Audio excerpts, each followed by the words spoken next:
everyone! Welcome again po my cooking vlog with Sus Vlog Channel. So today magluluto tayo ng spaghetti bolognese na tinatawag. So as you can see guys, meron tayong usually pag nagluluto ako guys ng spaghetti yung sa mga amo ko, nilalagyan ko ng fresh carrots. Kasi more ano din siya, may flavor din siyang sa ating sauce. And of course, ayan. Meron tayong onion, ikakat ko siya mamaya. And of course, meron tayong garlic. And this one is garlic powder. So, ayan. Kaunti na lang siya. And of course, ayan ang ating spaghetti sauce na gagamitin sa ating pag-cooking for today. And meron din tayong beef ground, meat na kasi ayaw nila, hindi din sila kasi kumakain guys ng baboy yung amo ko. So most of the time, ang ginagamit ko mga cooking sa kanila is beef or lamb or chicken. So actually, this is the first time guys na mag-vlog sa niluto ko sa aking amo. And secondly, hindi naman ako talaga palagi nagkukook sa ng pagkain ng sa amo ko. Pag may naiisip lang ba ako, minsan sinisipag ako, yun, napaipaisip akong mag-cooking. And this time, isi-share ko sa aking vlog. I think ikakat ko muna guys. And of course, gagamit din tayo ng dry na ano ba to sa English? Nakalimutan ko na. Basta, yun. I forgot guys kung ano to sa English. Nakalimutan ko na. Wala kasi akong makitang fresh kahapon. So, mayroon naman akong dry na mga herbs. So, most of the time, ang ginagamit ko na lang dry herbs kasi more siya. Mas nagkikip siya ng medyo matagal. Pag press kasi minsan, pag hindi ko nagagamit in 1 week na nasasayang lang ba. So, hindi ako masyadong bumibili ng ganun. Lalo pag sa amo ko, bihira naman ako mag-cooking. So, ayan. And today, ayan, napaisip akong magawa ng spaghetti para sa kanila. Kasi, lagi naman kasing ito yung nire-request nila pag mag-aas ako ng, gusto nyo bang magluto ako ng ganyan. Tinatanong ko kasi sila bago ako magluto. Sabi ng amo kong lalaki kasi gustong-gusto niya yung luto kong spaghetti. So, sabi niya, can you cook the pasta that you cook it always with us? So, ayan. Kaya, yan ang ating lulutuin for today's video with Sus Vlog Channel. So, i-share ko lang dito, guys. So, ayan. Nandito ako sa kitchen ng aking amo. So, magluluto tayo habang tulog pa ang aking alaga, guys. Otherwise, later, pag gising na siya, wala na akong time. Ayan guys, to be continue ang ating pag-cooking vlog with Sus. Nag-cut na tayo guys ng ating onion and of course the garlic. And isusunod natin ikakat ang ating carrots. So ayan, ihahalo ko siya. Kaso lang medyo masamok sa aking kusina guys. So ayan, ipakita ko lang, wait. So ayan guys, I cut already the carrots like a small chunk na ihahalo natin mamaya sa onion and garlic, diba?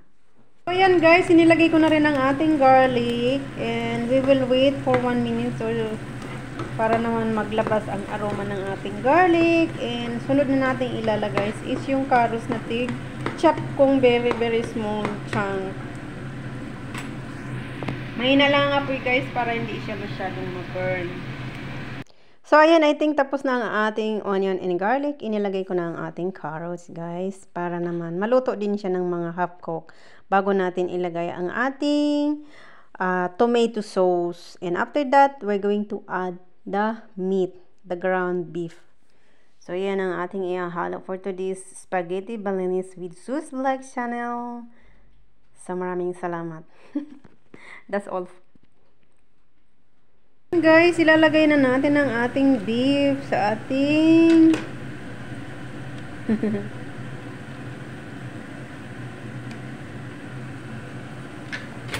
kaso lang hindi ko mahawakan guys kasi isang kamay ko nagbibideo. So ano na lang natin, ayan ang ating ground beef na inilagay. Parang ang dami.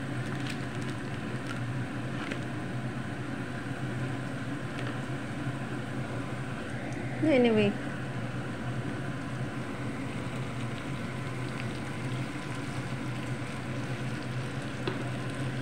hindi ko alam kung ilang kilogram to ay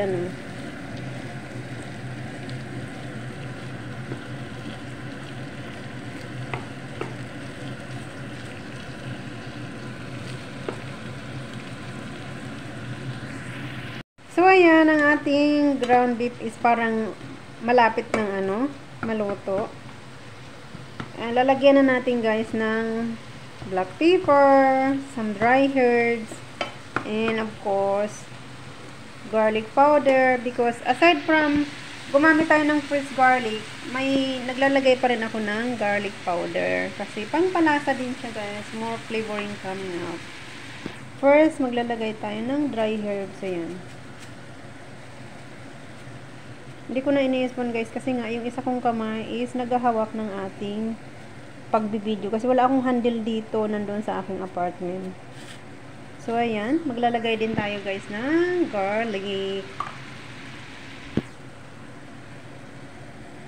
Actually, ang pagluto ng spaghetti, bawat isa may iba-ibang paraan na kung paano sila magluto. Pero ako kasi, tested ko na itong aking cooking way. Kaya, doon kasi sa una kong amo, yung before itong amo ko ngayon, talagang nani lang ako doon. Pero, ako yung nag-handle yung sa pagkain ng alaga ko. Kasi most of the time, yung niluluto ng chef namin is para lang sa amo namin, breakfast, yung gano'n. At saka sa amin din. Yan. Yung sa mga bata, minsan, spaghetti lang yun. Sila simple-simple lang mga luto nila yun.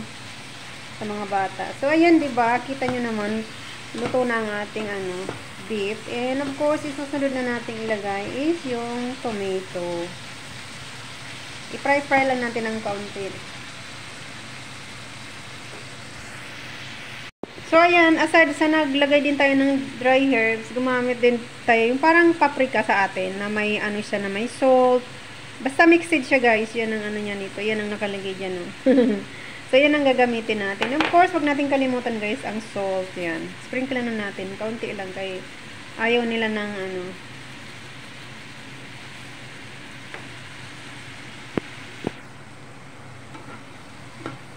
Tapos mamaya, ang lulutuin ko na lang pag malapit na silang magdating is yung pasta para naman mainit pa. Ito kasi medyo matrabaho to kaya niluto ko na siya habang tulog ang aking alaga guys. Kasi, pag gising na siya, wala naman akong magagawa. Maglalaro na naman lang kami. Ganyan-ganyan. Magkalat ng toys niya, maglikpit ng toys niya. Wala, yun lang trabaho natin. Kaya, ang bango! Guys, inix na natin ang ating tomato sauce. Ilagay kasi, ayan, luto na ang ating ground meat.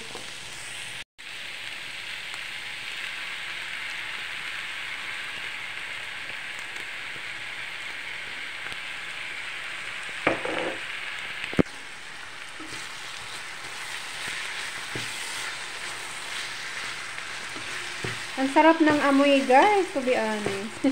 Yung mga herbs kasi, saka yung garlic. So, kaya lagyan lang natin mamaya ng kaunting cream. Para yun yung sekreto ng pangpalasa ng ating spaghetti. Or kung wala tayong cream, kahit milk, lang, kaunting-kaunti lang para maglabas lang ng kaunti ang water. Okay, i-rinse natin yung sa, natawag na ito. O, lagyan natin ng kaunting milk ito. Tapos, natin. Isama natin yan. Ayan guys, ang ating spaghetti sauce is tapos na. Antayin na lang natin ng kaunti ang kanyang water at saka mag-glaze ang mag-glaze ang water. Tikman natin guys kung ano ang lasa ng pinaka-sauce. Oh my god. Kaya naman lagi nire-request ng amo ko guys kasi talagang masarap siya, hindi naman sa pagyabang. Kasi ako talaga ay mahilig ako mag-adventure sa cooking, kung ano yung panglasa na masarap sa akin. Kasi masilan ako sa pagkain, kasi nga hindi ako kumakain ng karne. Most of the time fish ako. Pero ayan, pag mga ganito namang luto, ang ginagamit kong beef ay meat is ground beef. Ang sarap talaga guys. First time ko atang nag-vlog about spaghetti. So, ayan. Mamaya, ay spaghetti na lang ang ating lulutuin. Ayan. Para naman, mas easy na sa akin.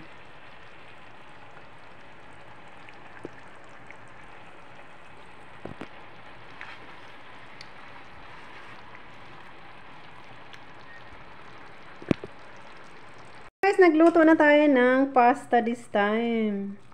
So, may timer siya. Nakalagay dun sa packing niya is 7 minutes.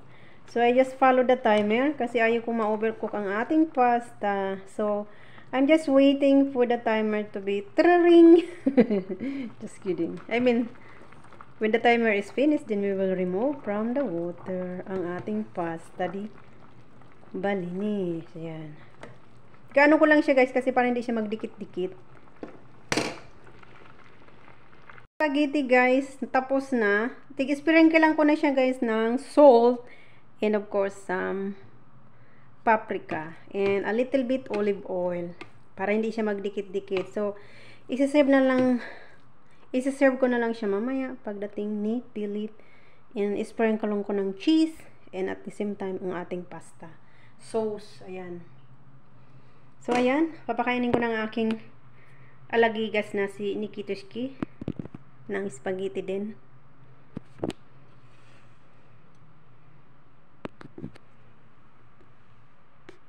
Kaya naglagay tayo ng small portion sa aking plate para siyang magiging this is my lunch. So, sprinklean lang natin ng ating garnisan natin ng something ayan. Ito yung lagi kong favorite kong ginagamit lagi. Kompleto na kasi black pepper, counting salt, and ano pa ba yun? Bell pepper na dry. And of course, lalagyan din natin ng cheese para naman kompleto ang ating spaghetti. Pag walang cheese, wala din lasang spaghetti. Joke lang. Ibig sabihin, pangpasarap pa siya pag mayroong cheese tayong ilalagay sa ating spaghetti. Usually, nagagamit akong parmesan cheese sa aking spaghetti kasi yun yung gustong-gusto ng mga amo ko. So, ayan. Konti lang nilagay ko kasi para magamit ko din naman sa kanilang spaghetti mamaya. So, i-mix-it lang natin. I-mix-it lang natin. Mix natin ang ating para maghalo yung sauce sa ating spaghetti. So, ayan. Tikman nga natin. Hindi pa nga. Haluin muna natin ng i-mix natin ng mas masarap. Ang haba ng spaghetti. Hindi ko naputol. Ayun. Tikman natin.